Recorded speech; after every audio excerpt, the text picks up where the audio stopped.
Hey guys, here today with another Shirogorov knife video. Today we have in front of us the F7 Carbon. Now this knife comes from 2016, so kind of a blast from the past. Really want to give a shout out to my friend here for sending it in.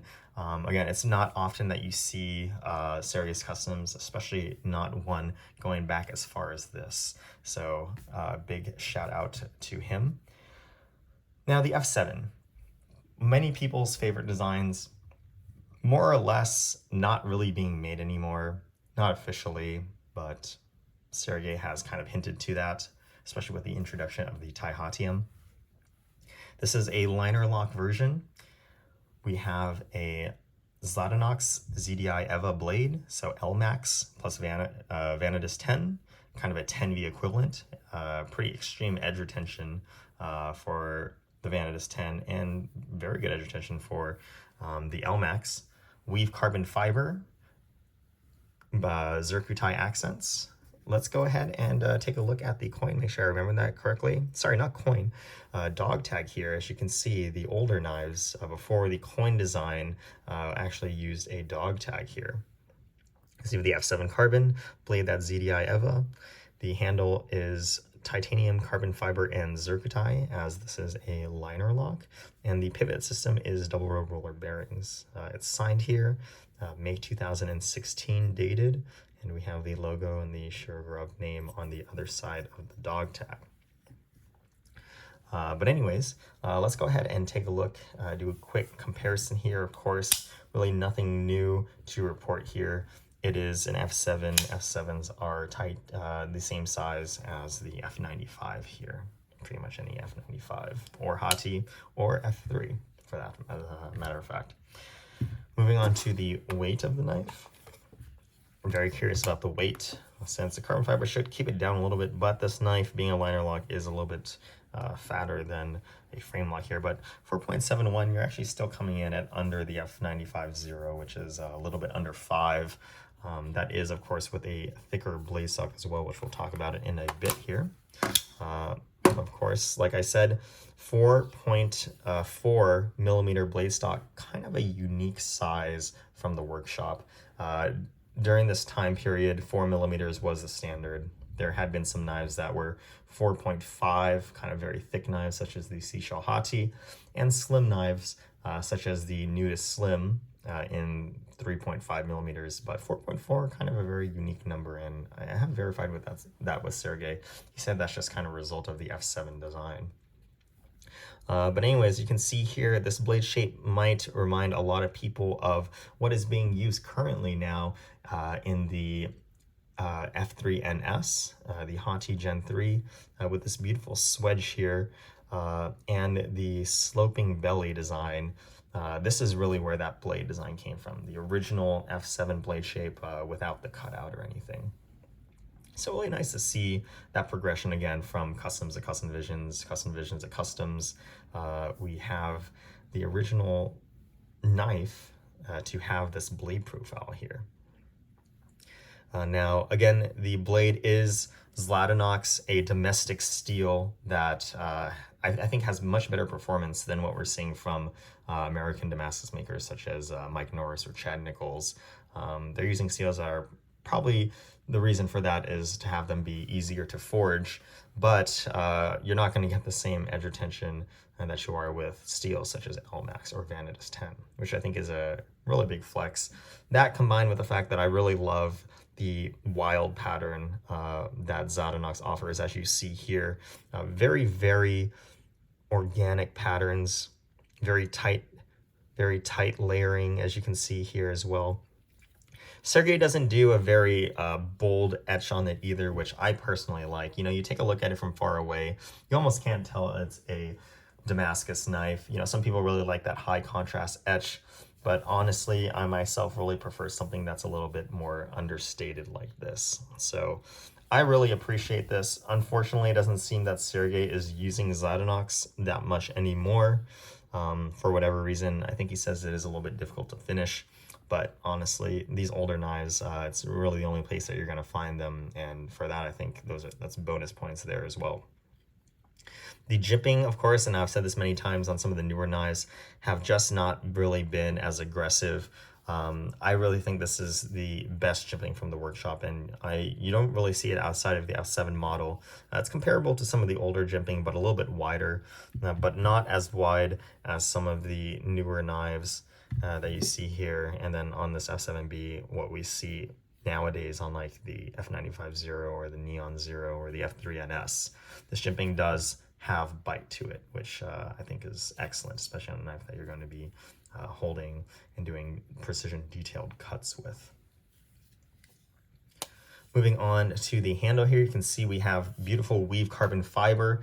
Again, something that you're just not seeing nowadays. I just don't think that this material would be bold enough to be used on Sergei's customs. You know, we have material like Kenobi tie, Moku tie, bronze dust, marble carbon fiber, carbo tie, all these other things. Back then, you know, we still had customs using just normal weave carbon fiber, and kind of retro in my opinion. Not going that far back, you know, 2016, but honestly, I don't think you're probably going to see a weave carbon fiber knife ever again. And kind of sad, you know, some people do like normal carbon fiber. But anyways, let's take a look at the details on this handle here. You can see that we have this wave milling pattern across the middle portion here.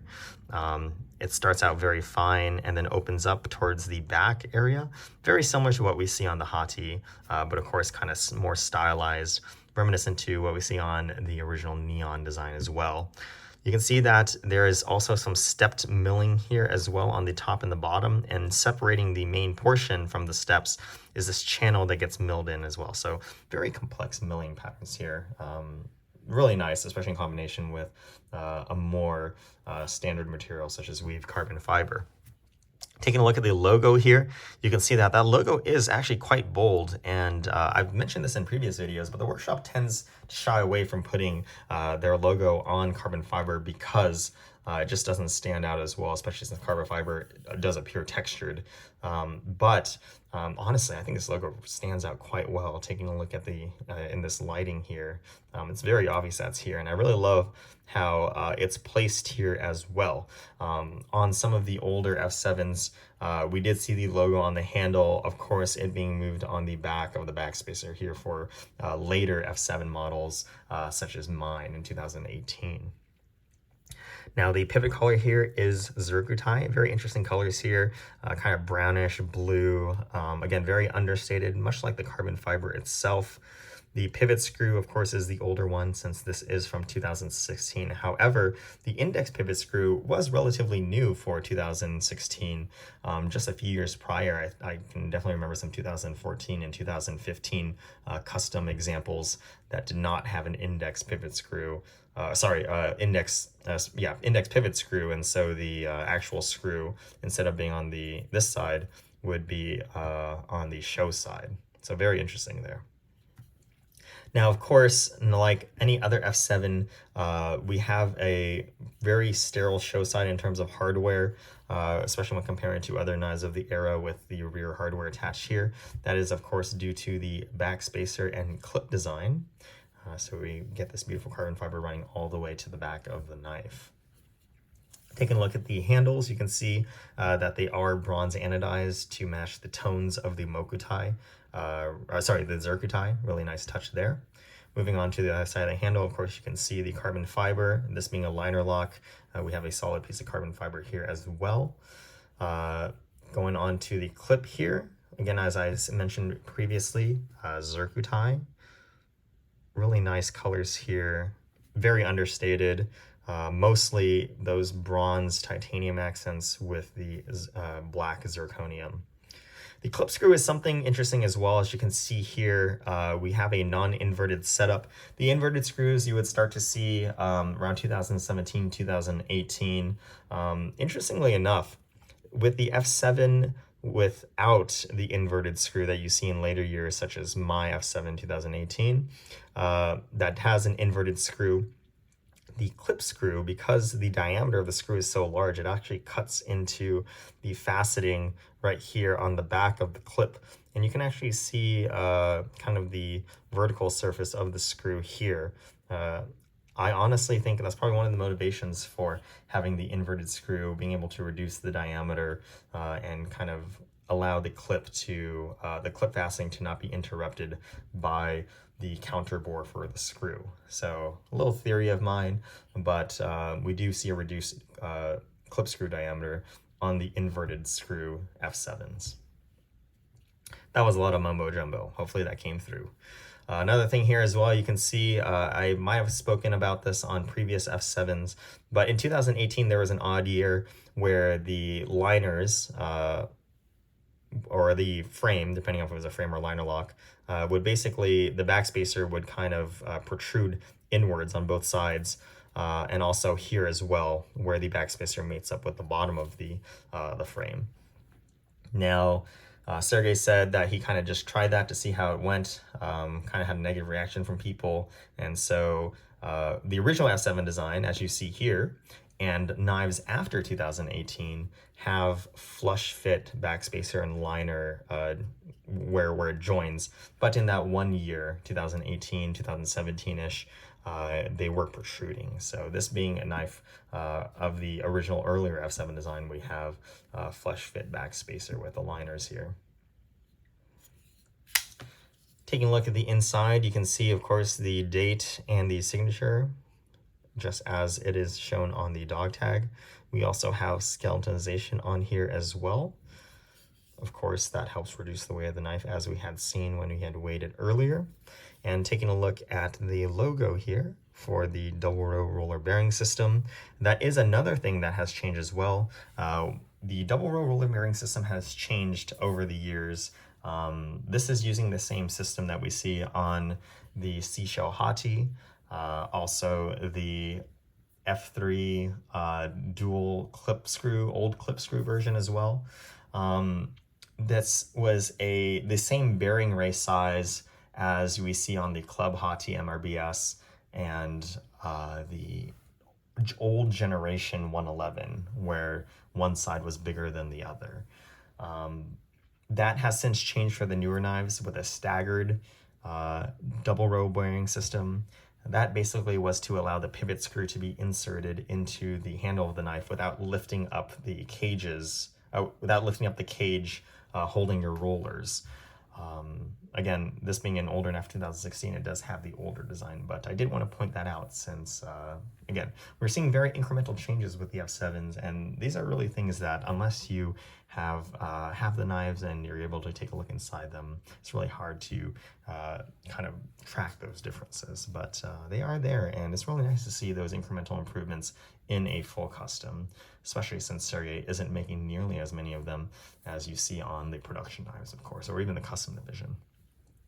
But that's pretty much it for this knife. Again, really appreciate my friend for sending this one out here. I really love to see Zladinox. Personally, I really hope Sergey uses it again. And of course, the F7 is my favorite model and many other people's. So really appreciate the opportunity here. Hope you guys enjoyed this video, and I'll see you guys next time. Have a great day.